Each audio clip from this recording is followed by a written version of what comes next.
La savane, paysage légendaire d'Afrique.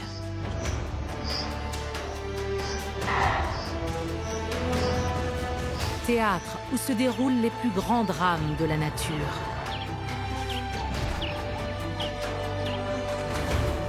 Réputée pour son top 5 des animaux sauvages, la savane est aussi le royaume des créatures moins connues. Qu'il s'agisse des prédateurs ou de leurs proies, ce dynamique système est animé d'une incroyable énergie.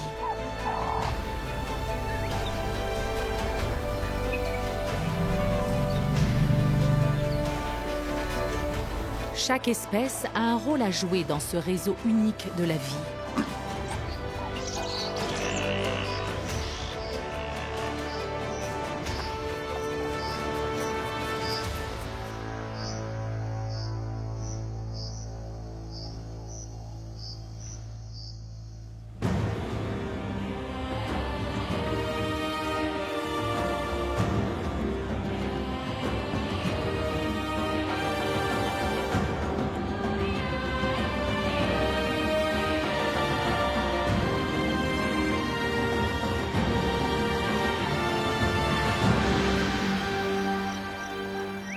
La savane, paysage de l'Afrique par excellence, une immense prairie d'herbes et d'arbustes qui occupe près de la moitié de ce continent.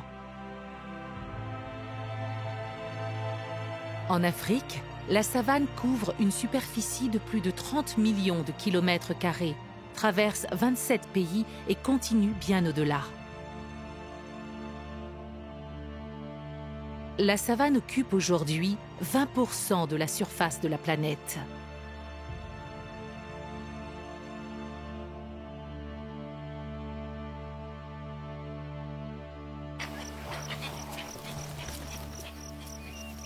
Chose étonnante, la plante qui domine dans la savane est tout simplement l'herbe. Ces herbes de toute espèce font la richesse de la savane du sud de l'Afrique. Ces innombrables tiges élancées nourrissent tout un écosystème.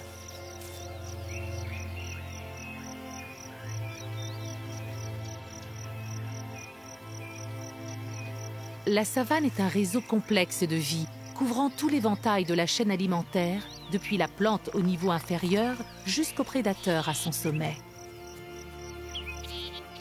Des histoires de vie et de mort se sont déroulées sur ces plaines depuis des millions d'années. La prairie est un festin pour les troupeaux d'animaux qui broutent l'herbe et pour les carnivores qui les pourchassent.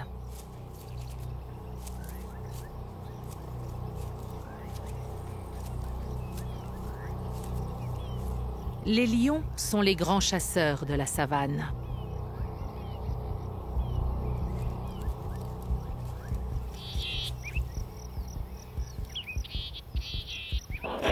L'impala sent d'instinct qu'il doit prendre la fuite. Mais les lions sont les rois de l'embuscade. Les partenaires de chasse de cette lionne la félicitent. C'est un succès partagé. La plupart des poursuites se soldent par un échec. Cette prise est une bonne nouvelle pour sa horde. Ce repas nourrira toute la famille, y compris les petits, qui auront de quoi manger pendant plusieurs jours. C'est à travers ces drames implacables que la dynamique de la chaîne alimentaire imprime son énergie à toute la savane. Finalement, les plantes que mangent les herbivores finissent par alimenter également les carnivores. Le mot savane nous évoque des images d'immenses plaines herbeuses dénuées d'arbres, comme le célèbre parc national du Serengeti en Tanzanie. Mais cela n'illustre pas la savane. La plupart des savanes sont peuplées d'arbres qui partagent avec les herbes un équilibre subtil et harmonieux. La lumière est essentielle à l'existence de la savane. Ces arbres doivent être largement espacés afin que la canopée ne bloque pas le passage de la lumière nécessaire à la croissance des herbes.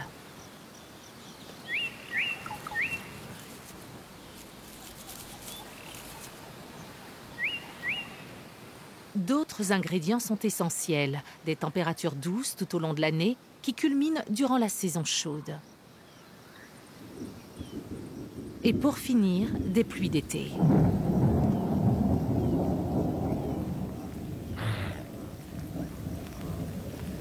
Durant cette saison humide, une quantité très précise d'eau, plus de 50 cm, doit tomber pour que les herbes puissent pousser.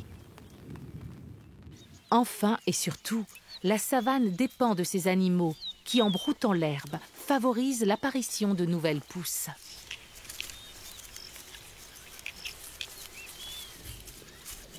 Exploiter l'énergie du soleil est la première étape dans un cycle qui, au bout du compte, nourrit toutes les bouches de cet écosystème. Mais la savane n'est pas seulement l'endroit où l'on mange. C'est aussi un refuge, un abri pour les animaux.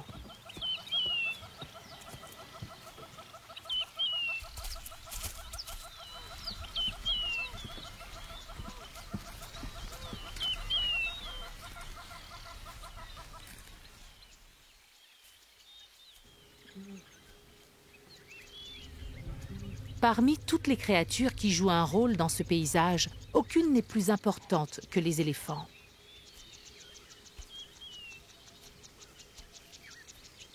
Ce sont leurs habitudes alimentaires qui maintiennent ces plaines dégagées, car sans eux, la forêt reprendrait possession de ce territoire. Les éléphants vivent en groupes stables, constitués de femelles de la même famille, sous la houlette d'une matriarche. Celle-ci a une connaissance approfondie du paysage, et en particulier des meilleurs endroits pour trouver de la nourriture. Dire que les éléphants ont un appétit énorme n'a rien de surprenant. Les éléphants de la savane sont les plus gros animaux terrestres.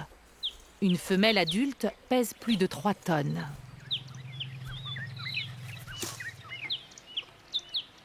Elle doit consommer 5% de son poids, soit 150 kg de végétation par jour, pour alimenter un organisme aussi imposant.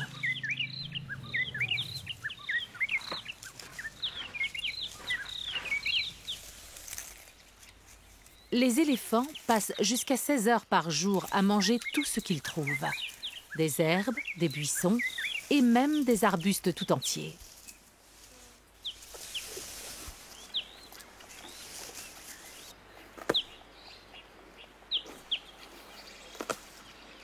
Partout où ils passent, le troupeau sème la destruction. Mais ce n'est qu'une apparence. En fait, leur activité de bulldozer est essentielle à la savane. En faisant tomber un grand nombre d'arbres dans une zone, ils réduisent l'ombre de la canopée, permettant ainsi à la lumière d'atteindre le sol et donc à l'herbe de pousser. Les branches tombées sur le sol protègent également les nouvelles pousses en empêchant les brouteurs de les atteindre.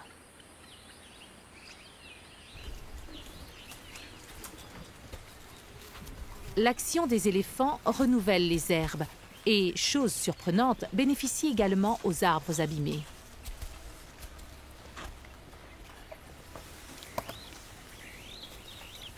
Les espèces résistantes, comme l'acacia, se sont adaptées et gèrent cet élagage brutal en germant de nouveau. L'acacia compte également sur les éléphants pour l'aider à planter ses graines. Les éléphants ont une mauvaise digestion, donc la plupart des graines qu'ils consomment passent dans leur intestin et ressortent intactes.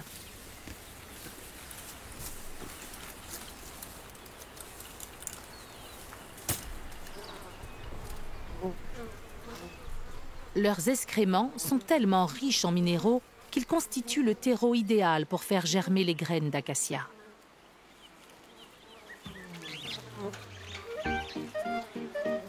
Cette substance nutritive alimente d'autres formes de vie. Les bousiers s'en nourrissent et en font des boules qu'ils font rouler sur une grande distance pour s'en servir comme nid et comme garde-manger pour leurs futures larves. Ces bousiers affairés aident à la fertilisation des sols en répandant les graines qui prendront racine dans de nouvelles zones. En résumé, les plantes que mangent les éléphants sont aussi nourries par leurs excréments. Ainsi se poursuit le cycle d'interconnexion de la vie. Dès que la famille est rassemblée, la matriarche conduit son groupe vers de nouvelles zones de nourriture. Les éléphants jouent un rôle central dans le renouveau de ce paysage, en créant des zones privilégiées pour la communauté variée des animaux sauvages.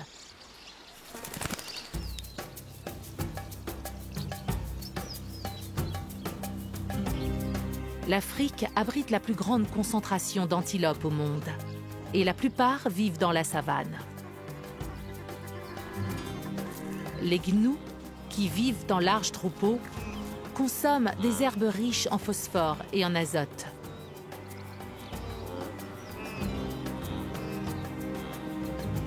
Une fois que l'herbe est épuisée, les gnous sont obligés de se déplacer et se joignent souvent aux migrations de masse en quête de nouveaux pâturages.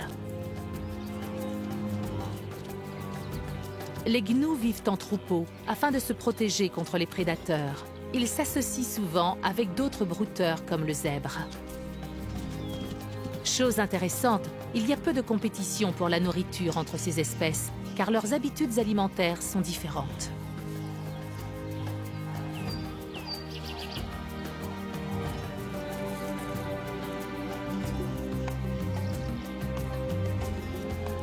La plupart du temps, il y a de quoi faire, les ressources ne manquent pas.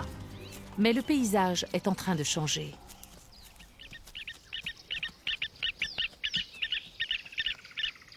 C'est la fin de la saison sèche, un moment de tension dans la savane. Après des mois sans pluie, les herbes tendres ont été mangées et le sol tondu. Elles ont été grignotées par une armée de brouteurs affamés, mais cela ne les a pas tuées. Si les pluies arrivent, elles repousseront. Mais pour l'heure, il ne reste que la vieille végétation indigeste. À cette époque de l'année, les brouteurs ont du mal à trouver de quoi manger. Et même dans ces périodes de disette, le manque de nourriture n'est pas source de conflit. Dans la savane, le secret de la vie est le partage. Mais la compétition est féroce pour une autre raison. C'est le début de la saison des amours. Les animaux se jaugent et s'envisagent en tant que partenaires potentiels ou rivaux.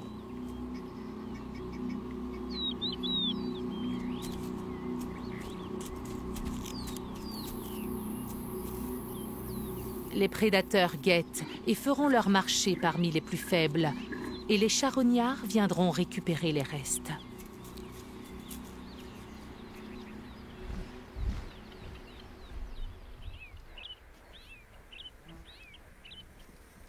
Les lions sont toujours sur le qui-vive pour leur prochain repas.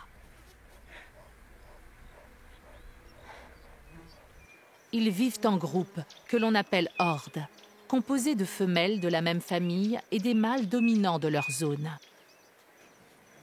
Les lions sont des prédateurs redoutables, mais ils passent la majeure partie de leur existence à dormir. Jusqu'à 20 heures par jour. Cette horde de lions est surtout active la nuit, période durant laquelle leur vision nocturne leur donne un avantage sur leur proie. La petite bande réflective qu'ils ont sous les yeux leur permet de mieux voir quand la luminosité est faible.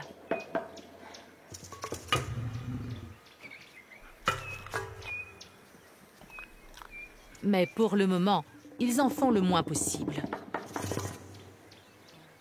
Grâce à l'ombre rafraîchissante des arbres, la famille peut se relaxer.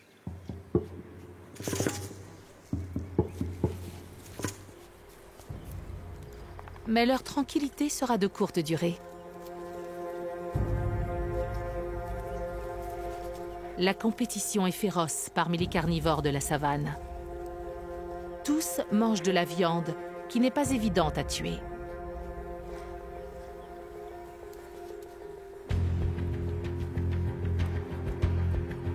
Au sein de la horde, ce sont surtout les lionnes qui chassent.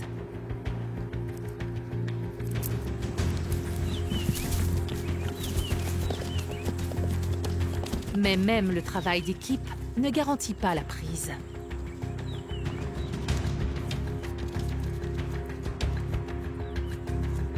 Quand la horde chasse, c'est toute la communauté de la savane qui doit rester sur le qui-vive.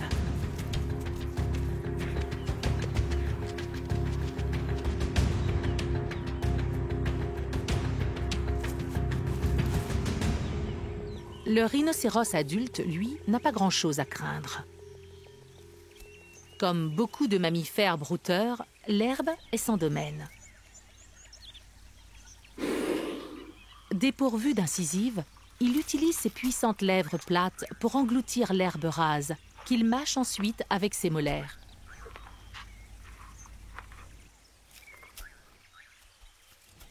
Les rhinos blancs sont les rhinos les plus massifs dans le monde. Celui-ci, par exemple, pèse 2200 kilos.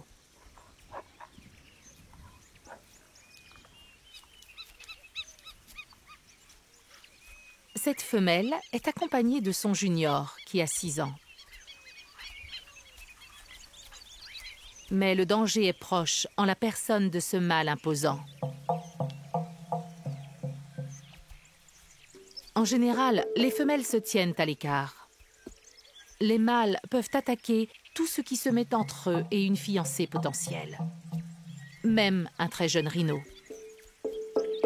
Étrangement, la maman autorise son petit à approcher le gros mâle, qui pourrait aisément le tuer d'un coup de corne fatal.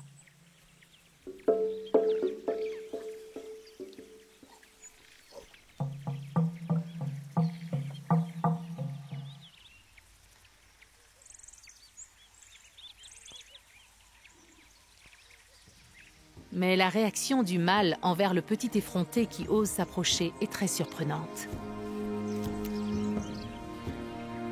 Il répond gentiment au jeu du petit et semble même s'en amuser.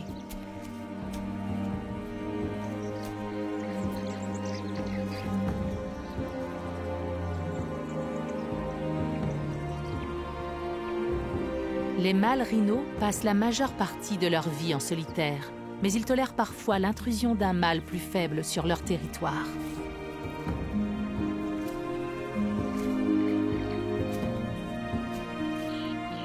Après cette aventure risquée, le jeune mâle retourne sous la protection de sa mère.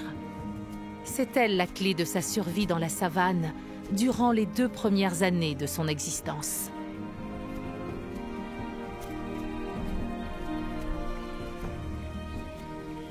Bien qu'elle ait commencé à le sevrer, le petit va se nourrir du lait maternel pendant 1 an.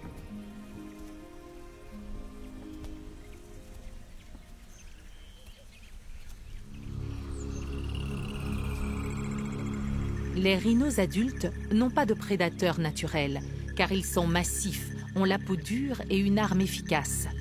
Par contre, les petits peuvent être tués par les lions.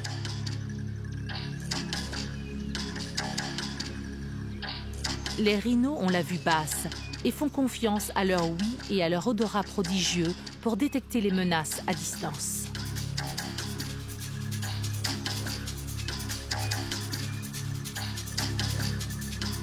La maman ne distingue pas le lion, mais elle peut le sentir. Si son précieux rejeton est menacé, elle ne prendra aucun risque.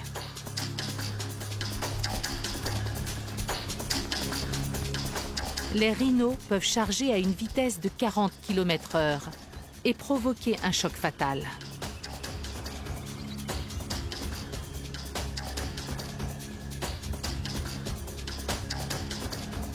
Cette femelle est un adversaire à la hauteur, même pour un gros lion adulte. Finalement, Junior rejoint sa maman et pourra téter en toute sécurité sous la protection de celle-ci.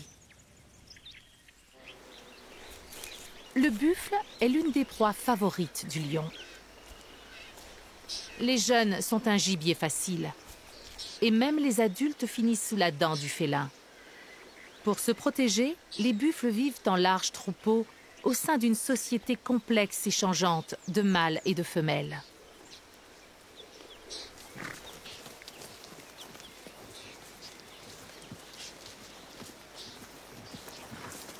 Ces troupeaux, formant un bataillon uni et fort, sont capables de repousser les attaques d'une horde de lions.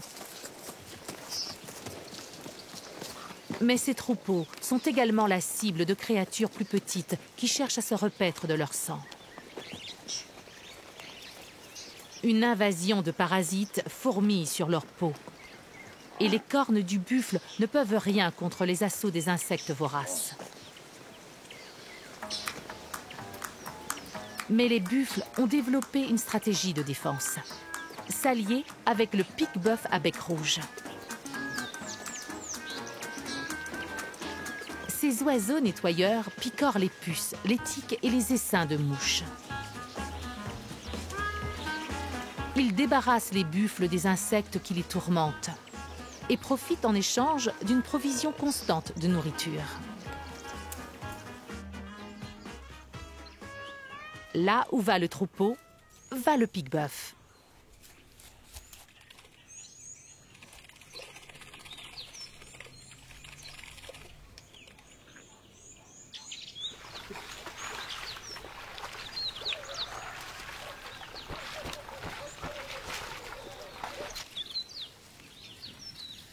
La vie en communauté a ses avantages, mais aussi ses inconvénients. Pour le buffle, un troupeau, c'est beaucoup de bouches à nourrir. Ce qui empêche d'être trop exigeant quant au menu. L'aliment de base est l'herbe de la savane, mais il y a aussi les délicieux plats du jour. La taille du buffle lui permet d'atteindre les hauteurs des buissons.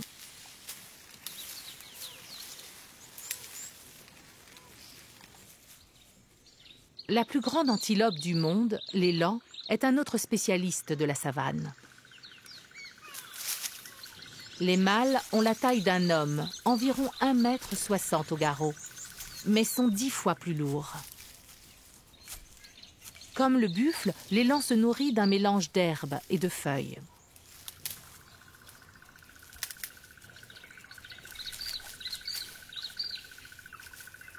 Il module son menu en fonction de ce qui est disponible.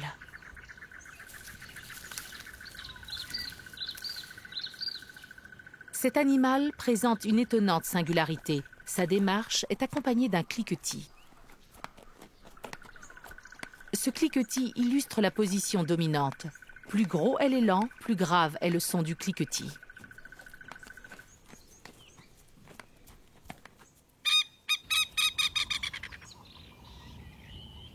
Voici une autre antilope de la savane. Plus petite et discrète, peut-être la plus élégante de toutes, le koudou. Animal craintif, on l'aperçoit rarement à découvert. Fréquemment traqué par les prédateurs de la savane, il porte une robe de camouflage rayée qui se fond dans le décor et lui permet de se cacher dans les fourrés.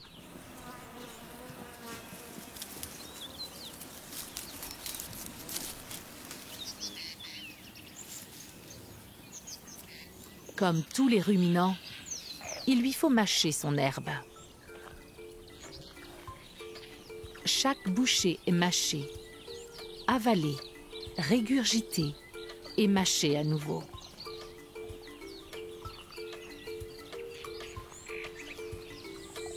Les bactéries contenues dans son estomac permettent de dissoudre la cellulose des feuilles lors de la seconde ingestion.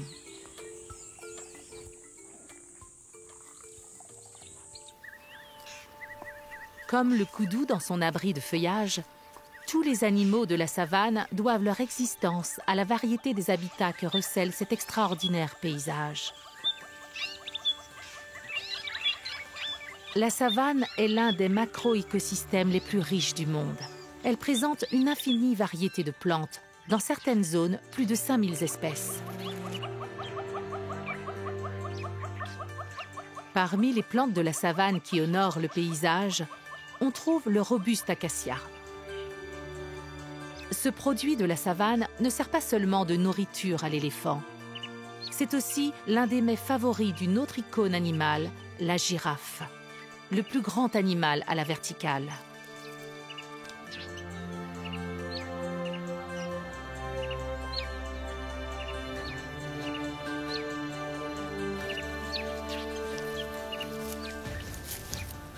Sa hauteur extrême lui permet de grignoter le sommet des arbres. Les mâles dépassent souvent les 5 mètres de haut. Les girafes ont de très longues jambes, ce qui leur donne une démarche inhabituelle. Pour éviter de trébucher en raison de leurs larges sabots plats, elles avancent leurs 2 jambes de chaque côté simultanément. Et bien que l'accélération soit lente, leur vitesse de pointe de 55 km/h leur permet d'échapper aux lions.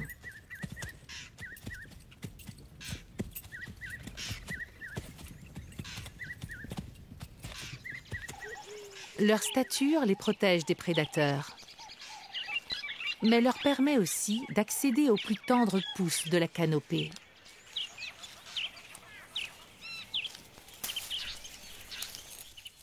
Ainsi, les girafes ne sont pas en compétition avec les espèces plus petites en quête de nourriture.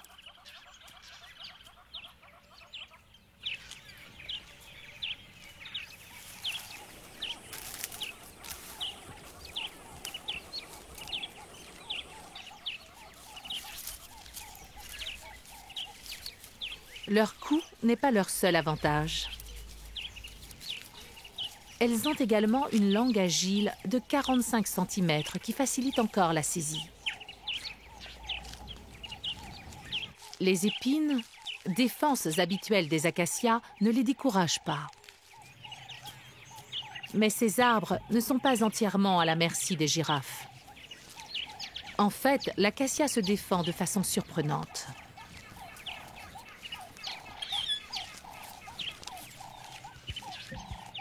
Dès qu'il est dévoré par un brouteur, ses feuilles se mettent à produire un tanin vénéneux. Elles émettent également un gaz chimique, l'éthylène, qui se diffuse sur un rayon de 40 mètres.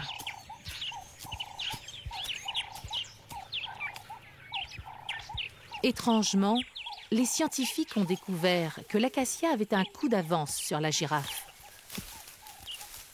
Le gaz toxique diffusé par un arbre blessé est détecté par ses voisins qui activent rapidement leur propre défense chimique. En quelques minutes, tous les arbres de la zone sont devenus toxiques. C'est un système d'alarme exceptionnel servant à protéger les plantes des animaux affamés. Mais les poisons végétaux ne suffisent pas à décourager le plus vorace de tous les herbivores. La matriarche et sa famille s'attaquent à un autre bosquet d'arbres. Les éléphants tolèrent une haute dose de tanin dans leur nourriture, ainsi que du latex et même du cyanure d'hydrogène. Cela leur est possible parce qu'ils varient leur menu selon les saisons, passant d'une herbe à l'autre après les pluies. Chaque animal a trouvé sa place dans la chaîne alimentaire de la savane. C'est le système de recyclage de la nature, dans lequel chaque destruction fait naître une nouvelle vie.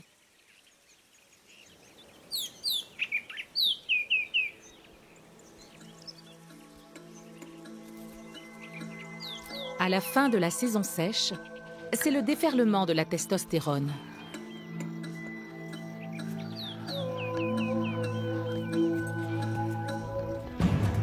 En préparation des accouplements à venir, les gnous se créent leur territoire dans le paysage environnant.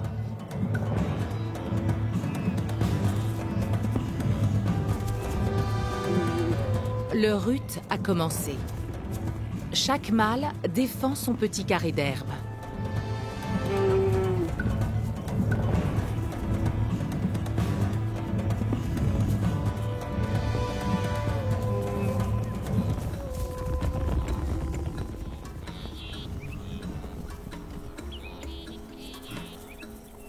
S'il peut sécuriser son territoire et garder ses femelles, il aura une chance de s'accoupler.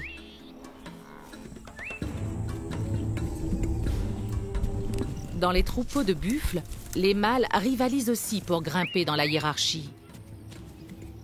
Les individus des deux sexes portent des cornes, mais seuls les mâles exhibent ce lourd couvre-chef que l'on appelle le patron. C'est à la fois une arme et une protection durant les combats tête contre tête. Un mâle peut attendre 8 ans avant de trouver une femelle pour la reproduction. Les zèbres étalons sont très excités eux aussi. Un mâle ne peut garder son harem de femelles que s'il sort victorieux de la compétition.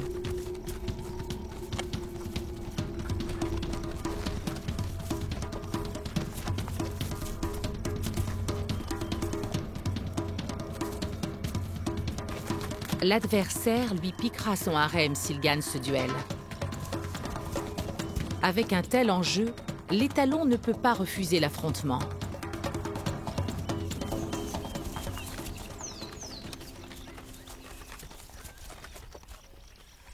Mais la violence n'est pas toujours à l'ordre du jour. Malgré leurs cornes aiguisées et de belle taille, les élans sont des créatures pacifiques.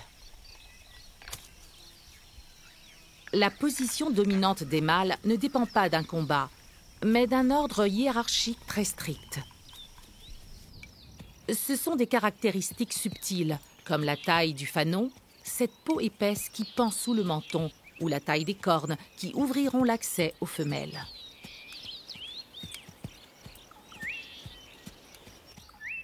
Mais maintenir la paix est une exception à la règle en cette période de l'année. Les girafes mâles sont en général des solitaires. Mais pour gagner le droit de s'accoupler aux femelles, ils s'affrontent pour le rôle de dominant.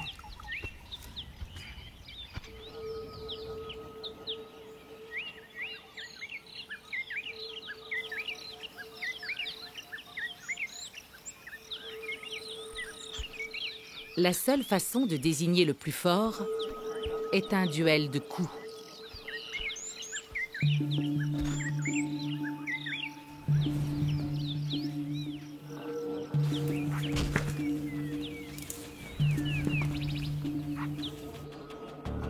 Visant les jambes, chacun essaie de déstabiliser l'adversaire.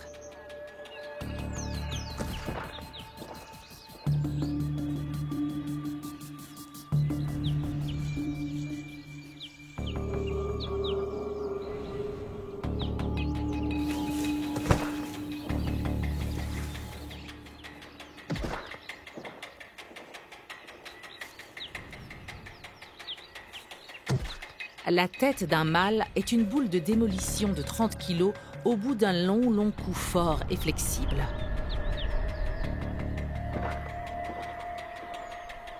Leurs petites cornes osseuses peuvent couper et meurtrir.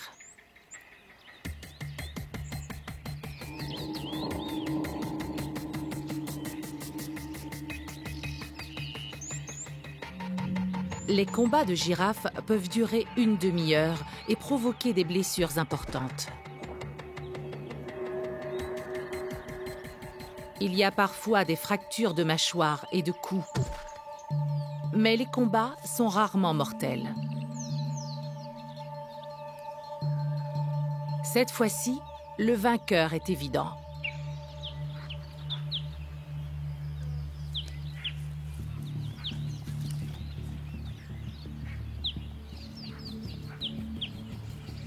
La tête haute, il a gagné sa meilleure chance de séduire une partenaire et de lui transmettre ses gènes pour une future génération.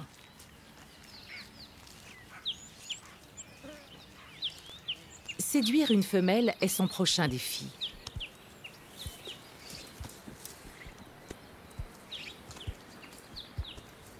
Les girafes mâles acquièrent une couleur plus sombre en prenant de la maturité. Celui-ci est dans la fleur de l'âge et a trouvé une partenaire potentielle. La demoiselle signale qu'elle est réceptive par un frétillement de la queue, donc notre amie a ses chances.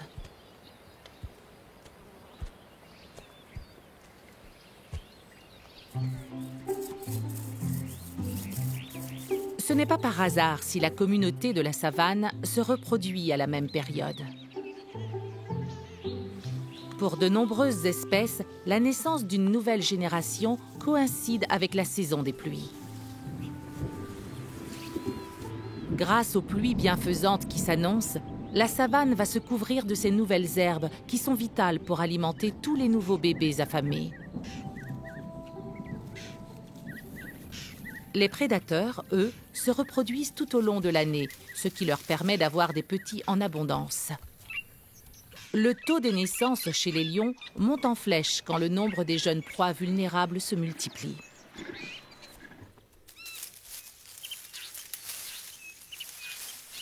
Ce mâle dominant a déjà gagné son droit à la reproduction auprès d'une horde de femelles grâce à ses batailles victorieuses contre d'autres mâles.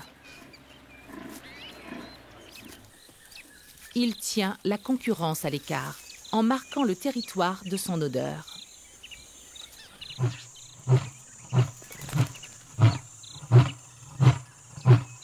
Depuis des jours, il est sur la trace d'une femelle réceptive.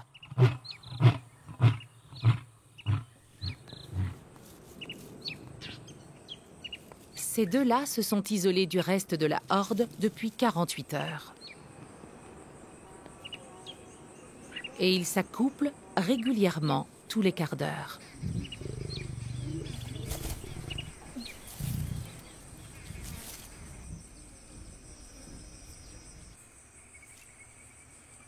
Les lions s'accouplent rapidement et souvent, jusqu'à 40 fois par jour, et tard dans la nuit afin d'optimiser les chances de fécondation.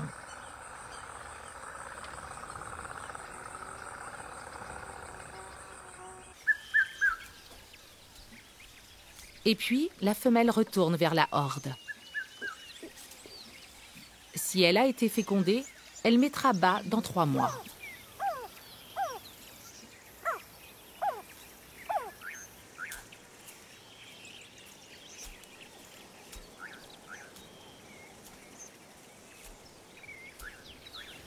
Beaucoup de lionnes ont déjà des petits. Nourrir toutes ces bouches affamées donne soif.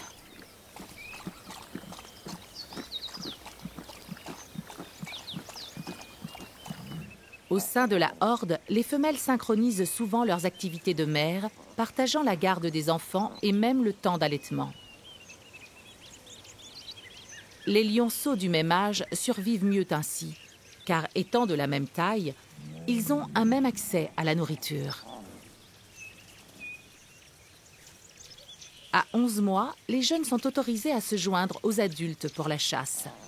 En attendant, ils restent à l'arrière sous l'œil vigilant d'une lionne babysitter.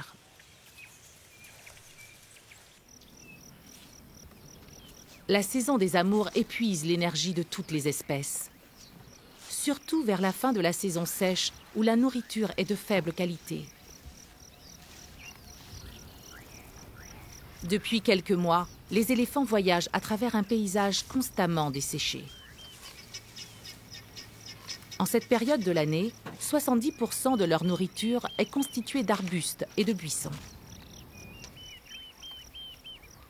Mais les éléphants doivent aussi se nourrir d'herbes fraîches. Et celles-ci ne peuvent pas pousser sans eau. La nature tout entière attend les pluies. La matriarche renifle l'air. Les éléphants ont un excellent odorat. Ils possèdent également une ouïe très fine, sensible aux basses fréquences d'un tonnerre lointain. Et seraient, pense-t-on, capables de détecter à distance le bruit de la pluie à des centaines de kilomètres.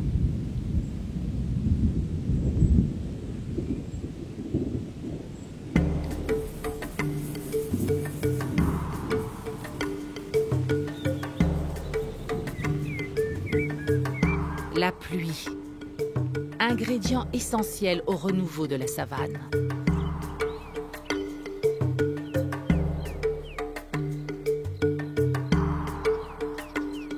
En quelques jours, les premières pousses d'herbe émergent du sol humide. De la nourriture fraîche pour une communauté grandissante. Il y a des petits nouveaux un peu partout.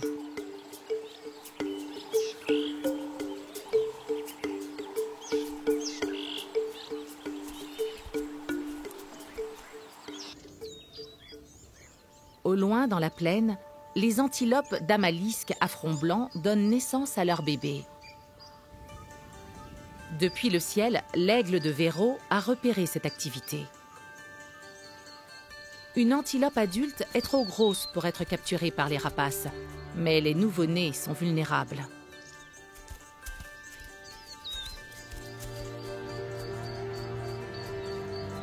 L'aigle vient de trouver une formidable friandise, une poche de placenta rejetée. Un repas idéal.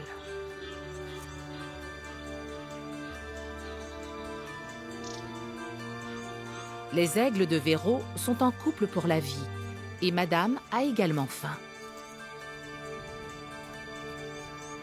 Ces rapaces sont d'excellents chasseurs, mais savent jouer les charognards quand il le faut. Ils deviennent ainsi un lien vital dans la chaîne alimentaire de la savane, en recyclant à leur tour des substances nutritives dans le système.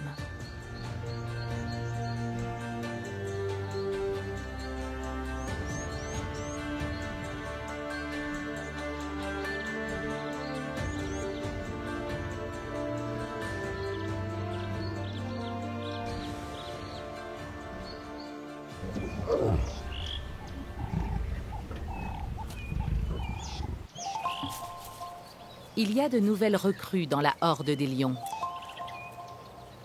L'une des femelles est revenue avec ses lionceaux de 6 semaines. Après avoir été isolés avec maman dans la tanière où ils sont nés, ils sont prêts à rejoindre leur plus grande famille.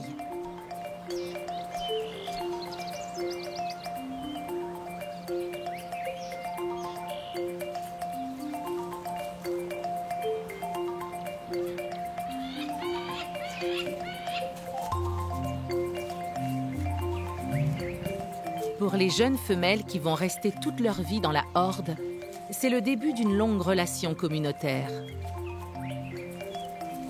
En cette période de l'année, il devrait y avoir assez de nourriture pour la famille grandissante. Et avec les autres lionceaux d'autres portées ayant quasiment le même âge, ils pourront se partager les mêmes rations. Au moment opportun, les mamans apprendront à leurs petits comment prendre leur place de grands prédateurs. Pour l'instant, les lionceaux passent des journées joyeuses et insouciantes.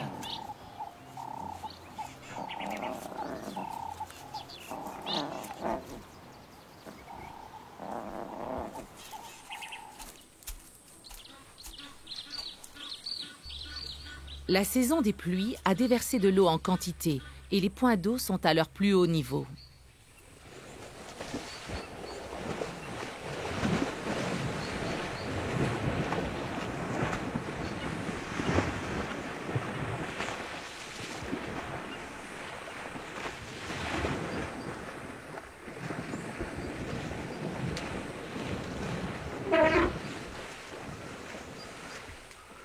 Les éléphants adorent se baigner.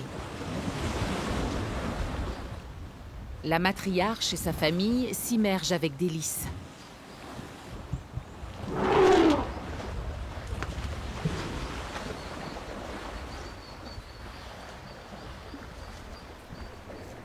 Les éléphants savent trouver de l'eau potable, même pendant la sécheresse. Mais il est rare de trouver un trou d'eau assez profond pour s'y baigner.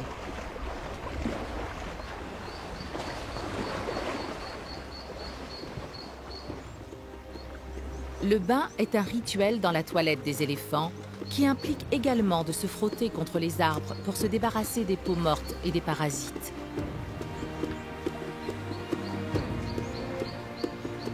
La famille tout entière se livre à ce rituel.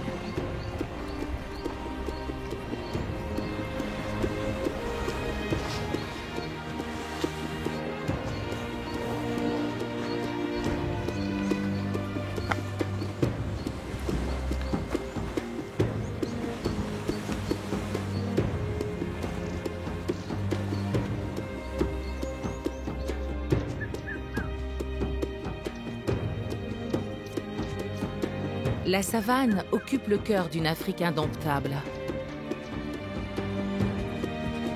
où les destinées des animaux et des plantes s'entremêlent dans un cycle éternel qui apporte le renouveau et la croissance.